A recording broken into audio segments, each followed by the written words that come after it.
Morning. Good morning, Cameron.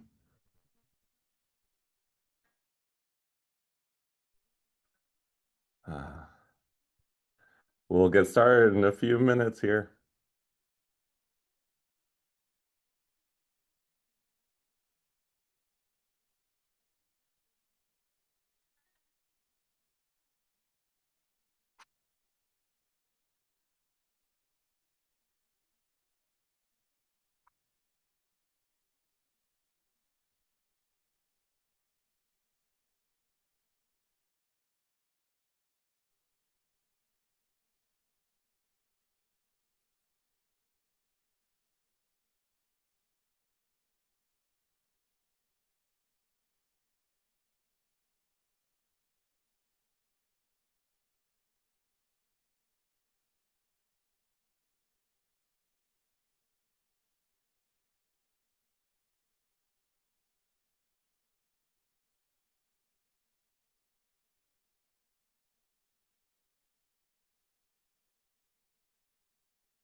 Okay. Hey, man, I appreciate you guys all for sending such wonderful messages. Can you guys hear me? Okay, let's go. Ah, good morning, good morning, good morning. I can't wait to talk to you guys all about this exciting week. I hope you all had a wonderful weekend. Hmm.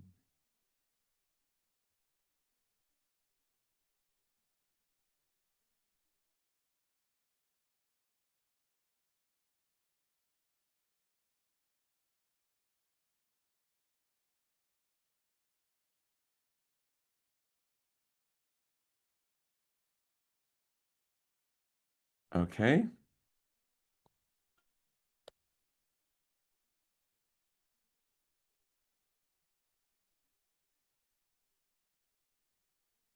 Okay, let's do it. Good morning, Code in Place. Welcome to week 6. This is the final week of really new material. But I have more to say um, about what we're going to learn after week 6. But first, we'll talk about week 6, and then we can talk about life after week 6. And I have some nice announcements to make on that front. So, good morning, everybody. I hope you're having a fantastic day. Yeah, somebody said Happy Memorial Day. First, Cameron, this is a holiday in the US. It's like bank holiday. Everyone stays home. And Cameron, thank you so much for being here. Actually, just shout out to Cameron. Thank you for everything that you do in this class. It's just awesome. Directing Code and Place is no small endeavor, and we really appreciate you. We really appreciate you showing up on a holiday. So shout out to Cameron. Yeah, this is not important, but it's a holiday today in the US. And I guess probably I'm speaking for Cameron and myself, but boy, it's like such a joy to be here with you guys. It's so much fun. It's so much fun that like I wake up and it's a holiday. I'm like, I can't wait to talk to Code in Place. So, on that note, I think it's time to jump into this week's materials. Should we jump into this week's materials? Let's see what we're gonna learn. I'm gonna share my screen, see if you guys can see this. Okay. Wahoo. So last week was week 5. We talked about graphics and we touched on functions, which was a bit new. And this week is the week on data. So at this point in Code in Place, you've learned with Carol about control flow. You learned about for loops and while loops and if statements. Then in console, you learned about variables and you learned how to work with variables in control flows. So you learned how to do things like check if a variable is less than some number so that you could use that in a while loop. Then, I guess if we're going through the whole chronology, after you got really good at that, and you learned how to make beautiful things. And then you came full circle with what we learned in Carol, and you learned how to pass variables into functions. This week, we're going to extend the sorts of variables you know how to work with. So far, You've had things like numbers and strings, maybe a Boolean. And in this week's class, you're going to learn how to use a thing called a list. So if we go to code, let's make a new project. So make a new console project, list example. We're going to learn how to make a single variable that can hold multiple things. Let's say like, my list is the name of my variable. If this was a number, you'd write like 42. If this was a string, you'd like write something like hello. But this week, you're going to learn first about a new variable type, which is a list. So you can put in like 1, 2, 98, flower. And a single variable is now holding 1, 2, 3, 4 things. It's like the single variable my list has all those things inside of it, which is very exciting. If you go into the stepper, you can see my list. It's a variable of a new type called list, and it's got these 4 things into 1, 2, 98, and flower. So now a single variable holding multiple things can do a lot of things. This section of the class is called data because you can imagine like if you were to do data science or data analysis, you would really want to have a variable that can hold something like a whole file's worth of data.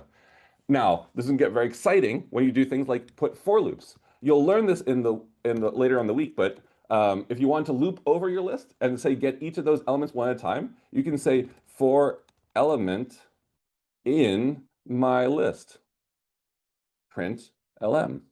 So this is going to go over your list one element at a time and print it out. So if I run this program, it says 1, 2, 98 flower, before it did hello world. So it went through, and if I got rid of this hello world, it would only print the elements in the list. So if I run this, it says 1, 2, 98 flower. So you can have a variable that stores a lot of information, and you can access all the things in that variable one at a time. It's a fantastic, fantastic skill to pick up. So that's the first thing that you're going to do this week. So if we go back to student home, doot, doot, doot, and doot. The first thing you're going to do is you'll go to a lesson on lists. So, there'll be a 45-minute lesson. You'll learn all about lists. And then after that, you'll do some practice. You'll do compute average, where we're going to give you a folder which has all these different numbers in it.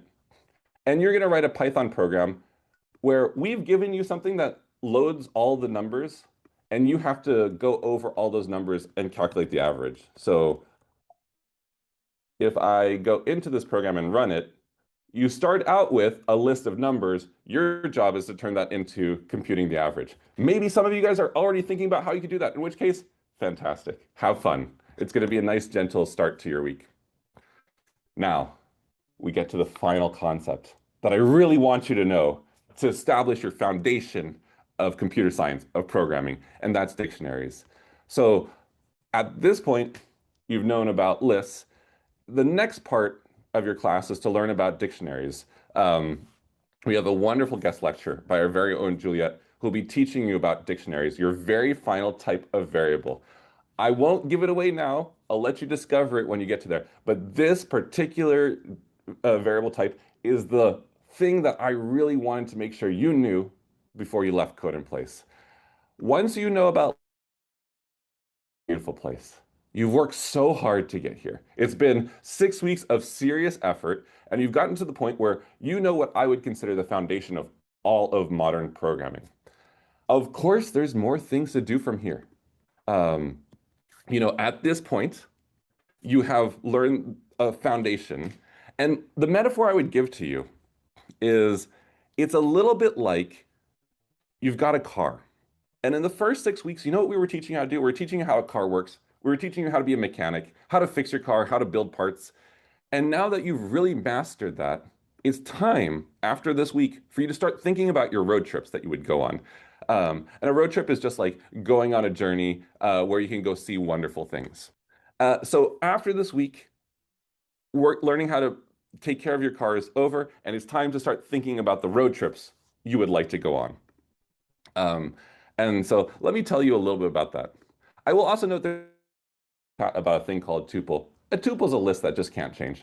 It's just like a list. Okay, so the road trip you could go on. You will get to make a final project starting next week. In the final project, you make whatever you want. There's no rules. Just try and use the concept we've learned in class, apply it to something that you find interesting, and go have a good time. You can learn more about it. Project now. I think we'll give people on the order of a month to submit, but we only intend for you to spend about a week working on it. It's optional, but if for some reason like you missed a section, you can make up for a missed section by doing a final project to get your certificate. Okay. And then uh, speaking about the road trip, one of the things I promised you at the beginning of class, I'm not sure who remembers this, but at the beginning of class, I promised that if you worked really hard at the end of class, we would teach you about what it's like to program alongside artificial intelligence. So, as you know, I've been programming for a few decades, and now when I create things, I get to have an amazing assistant to multiply whatever I'm trying to make. And you guys are far enough in your learning journey where I think you're ready to understand these assistants and learn how you could create alongside them. So next week, we'll code with AI. Brand new to Code in Place. Some folks have been working really hard on it for a little while now, and we're excited to share that with you. One other thing that I'd like to announce. Cameron, the name of this meeting is the last Monday morning meeting with Chris. But you know what, Cameron? I'm going to be here next week. I'm going to do one extra Monday meeting with Chris. I would like to tell you about life after Code in Place. I'd like to continue. So this is actually not your last one. This is the second to last one. I have too much fun. It's like, why would I not do this? In fact, if I didn't have too many other responsibilities, I would happily do this every Monday. But yes, I'll certainly be here next Monday, and I can't wait to talk to you guys all about the road trips you can go on and life beyond Code in Place. Um, okay, so that will be very fun, and I appreciate all of you guys. Let's go. Okay, now the final thing I'd like to talk about before I go into Q&A is that there is one interesting experience this week. It's called the optional diagnostic. And again, there's a couple places in Code in Place where you can make up for a missed section and still get a certificate. The optional diagnostic is one of those. So if you missed a section, and if you take the diagnostic, it'll make up for a missed section. What is this optional diagnostic? There's a lot of text here, so maybe I can give you the idea. When we started Code in Place, we gave to the world the experience that you would have if you came to Stanford. You have the lectures, and maybe most importantly, you have the section leading experience. I would say Code in Place grew into something even more wonderful because you have 10,000 people learning. It creates this community which is unparalleled. But the one thing that we would always do for our Stanford students is we would give them a thing that we call the diagnostic. It'd be a little experience where they can solve some problems and get some feedback to see if they've learned the concepts as deeply as we would like. We always find out there's more to learn. So you guys have learned for 5 weeks, and there's going to be parts of what you've learned that you're strong on, and parts that maybe a little bit of practice might not be a bad idea. So if you start this diagnostic, we'll give you 5 questions you've never seen before, and you've got a few hours. It should only take 50 minutes, but you have 3 hours to complete it. So if you need to go to the bathroom or there's an emergency with your kids, you can go take care of it. And then just try and solve as many of the 5 problems as you can. And when you're done, you hit submit. And then we'll take a little bit more than a week and we'll see if we can get every single person who takes this some feedback. It's a lot of work on our end, but we do it very happily. And one of the reasons we do this very happily is because, of course, you getting feedback at this point of places where you could study a little bit more is just a great pedagogical resource. So it's optional. If you don't want to do it, you don't have to do it. But also a fine thing to do if you find yourself with an extra 50 minutes. Okay. Some of the other optional things that I'd like to talk about. So this week's is structured like learn about lists, do a straightforward list assignment. Learn about dictionaries, do a straightforward dictionary assignment. Then in section, you'll talk about more things and you'll go deeper. But then I put 2 different optional things that will push you a little bit further. Baby vocab will make you think about, I think both at the same time. Memory game will really, if you make memory game amazing, If you play memory game, it will actually get you really good about one subtlety of lists, which is we call indexing, but you don't have to worry about that now. But if you're feeling like you have some extra time, these two optionals are just a great use of some of that extra time in addition to the diagnostic.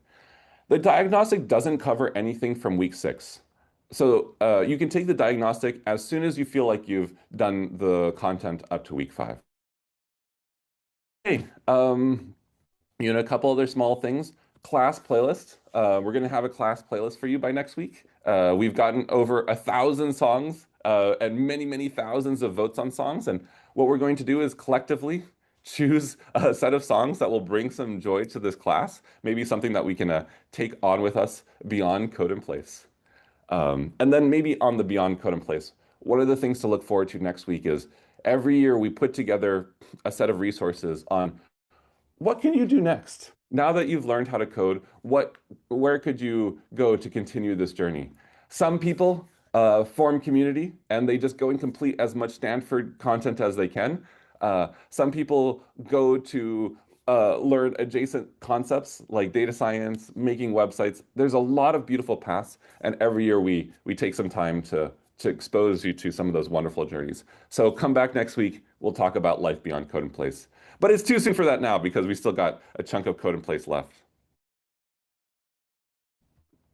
Okay.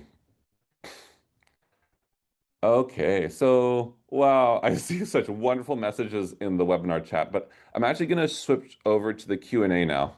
And let's see if we can answer some of those questions. First question. Thanks, Cameron. You are the best. That's more of a statement, but I'm going to agree with that. Yes, Cameron, you absolutely are the best. Thank you for everything you do. Um,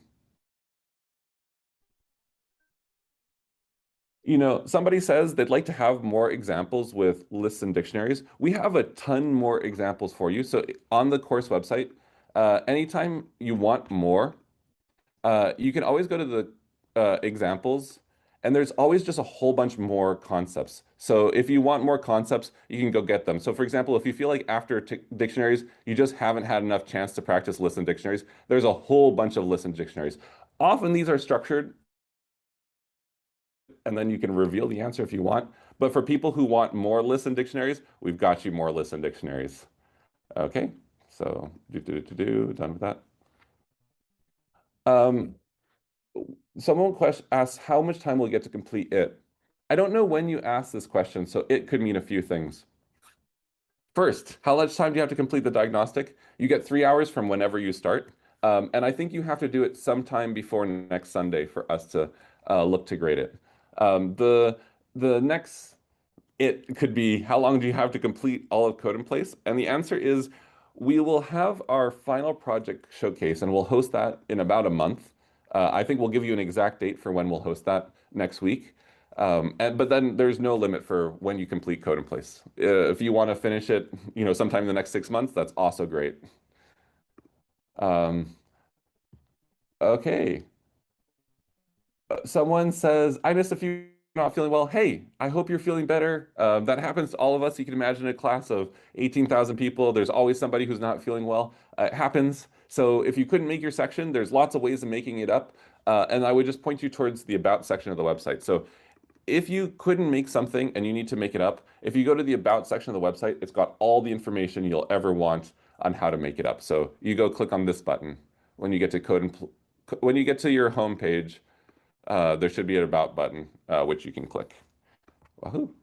So let's go. Answer live, done. So someone asked about the diagnostic. Do you have to complete the diagnostic questions in order, or can you park a difficult question and come back to it? You can absolutely answer them in any order you like. We structured it the same way that we structure the midterm or the diagnostic in Stanford. So we just give you 5 problems. You answer them any order you like in the time that we give you. After your 3-hour time window's up, though, then you can't edit your solutions, which is fine. And someone asked, will the solutions to the diagnostic be given at a later date? I think if you do the diagnostic, I believe the feedback we give you should show you the solution. Oh my God, Cameron, I don't know the answer to this. Do we give solutions to diagnostic? Chris T, you asked a good question. I can't remember if we give the answers. If we do give the answers, Great. But if we don't, I think the reason is some of these questions for the diagnostic we reuse, and we don't really want the answers to be out there. Chris T, I'm going to think about this and get back to you. Oh, Danesh says, I completed Consular Academy, but it's still saying it's not completed. Okay, Danesh, let me help you. What you're going to do is you're going to make a private post on the forum. You can include your code. You can include the output from the from the unit test you're getting from Console Academy, and somebody's going to help you. Basically, for Console Academy, the test is very, very, very strict. So it's really looking to make sure that you did all the things as expected. So if you completed Console Academy, but you're not getting that check mark, send a private post. Someone will help you, and we'll get you that green check mark. Um, oh, Gabriella asks, good morning. One question, if it's all right, does the diagnostic have a week content from week 6 or just 1 to 5? And the answer is just weeks 1 to 5. So the diagnostic does not have anything from week 6. Um, Someone said, I'm a section leader and I missed one of my section classes last week for a good reason. And I've been trying to find other sections to cover. Um, and is there anything I can do to make up for that missed section class? We have an incredible attendance from our sections, as I'm sure you've noticed, but sometimes things happen. And to our wonderful volunteer section leaders too. If you miss it, basically, don't worry. What I'd encourage you to do is there will be some other section leaders this week who are going to be sick. And if you can look again this week to see if there's any section covers, fantastic. If none of the section leaders need covers, then just don't worry about it. And I hope you feel better. Okay. Um, okay. Blake Campbell. Okay, what is the deadline? Um, so Fatima says, what's your deadline for finishing all of our assignments, challenges that are required for the certificate? Let me answer that piece by piece. For doing your homeworks, the deadline, there is no hard deadline. I would encourage you to finish it within the next month. People who don't finish within 1 month are very unlikely to finish it eventually. For a section, you can't really go back and go to a section. So if you miss too many sections, you can't really make up that piece. Um, so do make sure you go to your sections. If for some reason you do miss a section, there's a couple ways you can make up for it. And those are things like doing um, your final project, doing a diagnostic, and those have their own deadlines. The diagnostic, for example, you only have 1 week to complete. Um, Let me see if we write that here. So, there's your answer. It's a little bit nuanced, and if I said anything that you found complicated, maybe the right thing to do is to go to the About page. Do, do, do, do. May 30th. I for the diagnostic, let me share my screen. It actually does have a date here because we're all in different time zones. So when you go to this page, it will give you the date when you have to do the diagnostic by. In my time zone, that's May 30th. At this time, it's possible we'll extend this a day because this is based off of when we start giving feedback on it. And it's possible my team will be able to give feedback faster this year. Okay, wonderful. Wonderful. Okay. Okay. Some wonderful questions about life after code in place, which will really be the focus of next week. So if you have questions about like how to build a career, what to do next, come to next week. We'll really focus on that for the whole week. Um, okay, wonderful.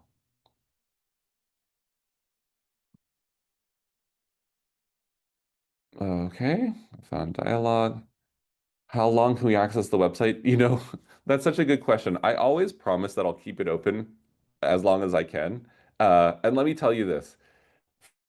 3, you can still access, if you were in Code in Place 3 years ago, you can still access their website. So then maybe that tells you a little bit something. I don't plan to close Code in Place 6 anytime. The promise for you is that I'll keep it open for a year. So I will keep it open until at least Code in Place 7, but in practice, I plan to keep this community going. I think if we go back to it, if we go to Code in Place 5, Um, this I think is really funny. If you go to Code and Place 5, so that's the Code and Place from last year, there's still 15 people online right now. You know, a whole year later, there's some people who are going and working on Code and Place 5. I wonder if we go to Code and Place 4, if there's anyone from Code and Place 4 who's still online. Let's see. Oh, just me. So you can imagine I'll keep this website open as long as you need. And I bet that a year from now, there'll still be community going. At any point in time, there'll probably be like 10 or 15 of you. Wonderful. Sonica asks, where can we see other CIP students' projects? And there's a few answers to that. One is if you go to the forum, a lot of people choose to share their projects on the forum. But as I mentioned, we also have this thing called a final projects showcase, where we take all your final projects and we put them together into a big portfolio so you can all see each other's final projects. It's a really wonderful thing. And you get to see your name and lights, and you get to see other people's projects. In order to get this final project showcase, we'll have a deadline for when the final project is due. Um, Himakshi asked, I missed only one section. Do I have to do both the diagnostic and the final project? Um, you can think about it as like every time you miss a section, you have to get a token to replace it. And I think you can miss up to two sections. If you do diagnostic, that replaces one section. If you do a final project, that replaces another section. So you can replace up to two. If you only missed one, you'd only need to do one of the final project or diagnostic. But, you know, why not do both? Like, even if you didn't need to replace a missed section, do both. It's so fun. Like, go do a diagnostic and get some free feedback. Go do a final project and just make something beautiful. Like the joy of programming is creation. It's like that you can turn what's in your mind into something you can share with your loved ones. That's so special. Um, and so, you know, I would encourage you guys to do both, even if you don't have to. Optional, but still just good for the soul.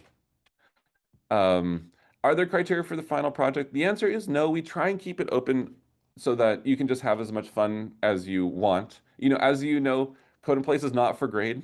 The real achievement here is the skills you pick up along the way. So we didn't want to make the diagnostic, or sorry, make the final project feel like you're being judged in any way. So just go make something wonderful. If you want to expand on something you've already done, like you want to take the flag project or the quilt project or the baby snake project and make it more wonderful, like you go for that. That's fantastic. Um, and we'll give you some ideas to get started as well. Uh, but no criteria. If you just want to make something cool, whatever you want to make, we're going to be happy with.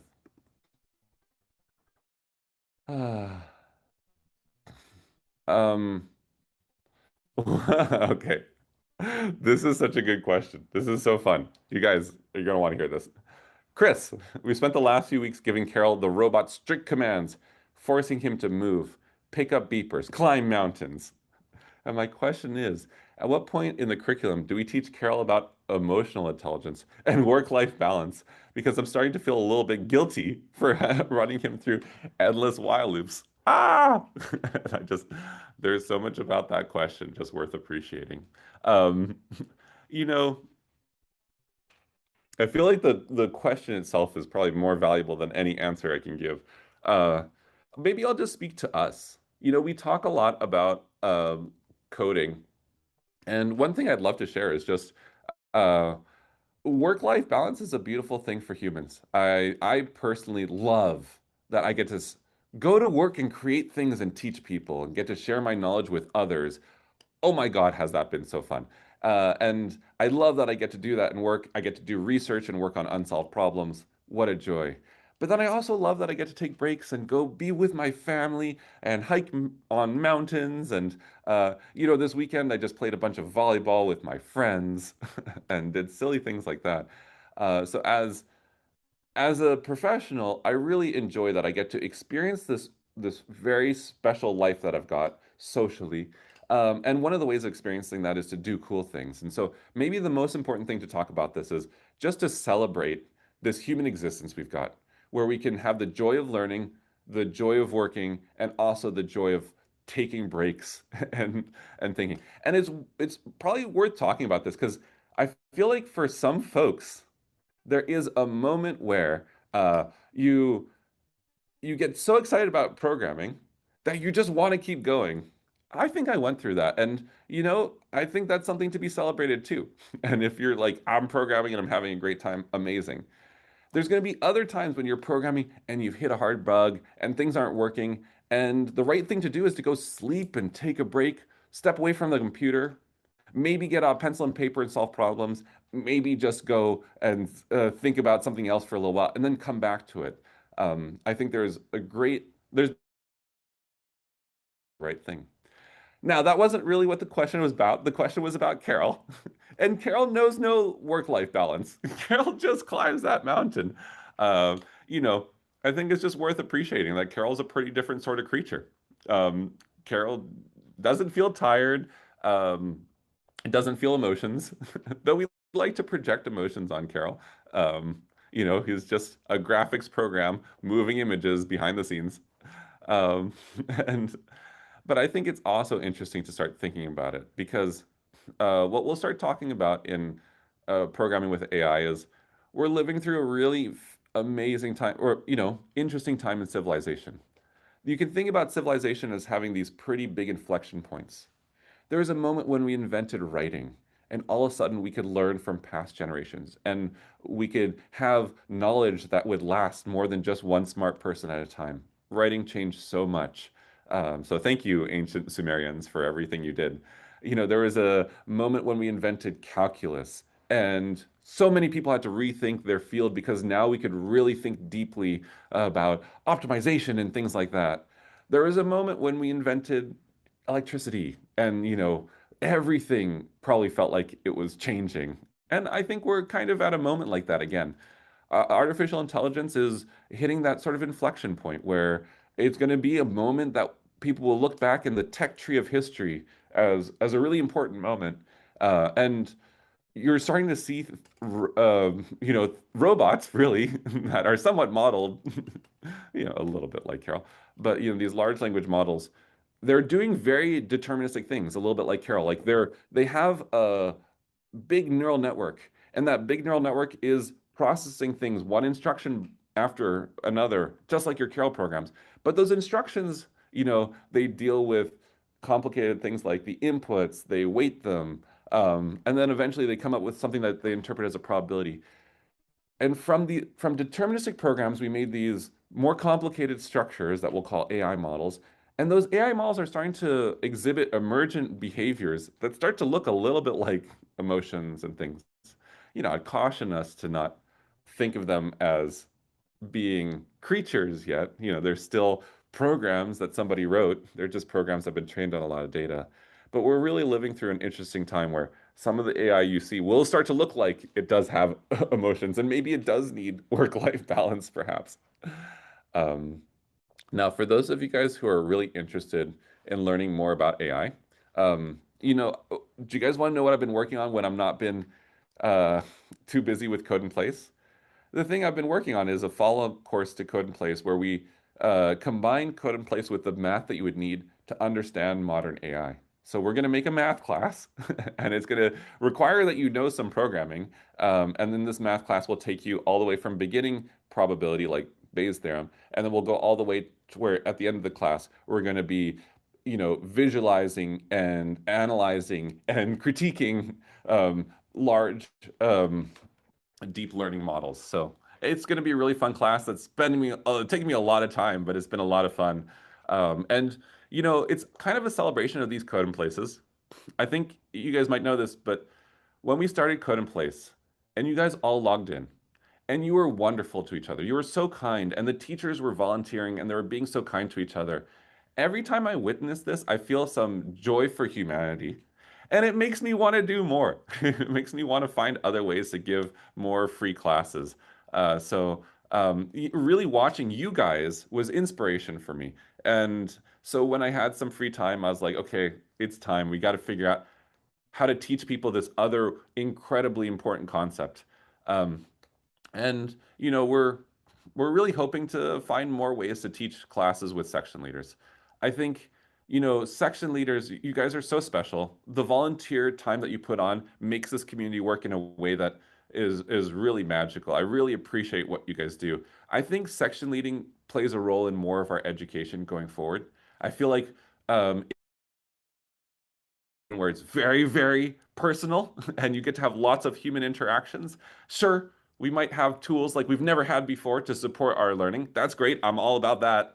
Um, but I also feel like this practice of talking to each other and passing on wisdom, the section leader model really proves, I think, as a civilization, we underestimate how many people are willing to dedicate on the order of 10 hours a year of their lives, maybe a little bit more. I know section leading is um, to passing on knowledge to others. It makes me feel good about humanity. I like the learning that people get when they talk to people. We've done lots of studies, and there's no replacement for talking to another person to motivate folks.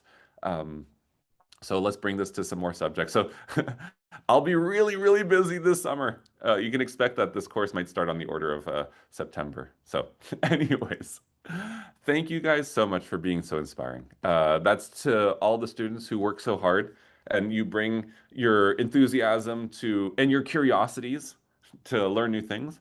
And also thanks to the section leaders who also bring their curiosities and bring, their wisdom that they picked up along the way. One of the things we'll talk about next week um, is really also for you students. One of the things that you can do if you've had a good experience is you can come back and teach. Like, we've had a lot of some of our best section leaders were people who are previous students in Code in Place. So if you're really having a good time, one of the way you can get really good at this is come teach a section next Code in Place. Okay, I'm getting a little sentimental. Why don't we come back next week and we'll continue this conversation? In the meantime, you guys have some like really meaty concepts to learn. Go learn about lists. Go learn about dictionaries. Be great to each other. You inspire us so much. You make us want to come on a holiday because it's just so fun to talk to you guys all. Have a great week, and I'll see you back here same time next week. So thanks, Code in Place. See you around the forum.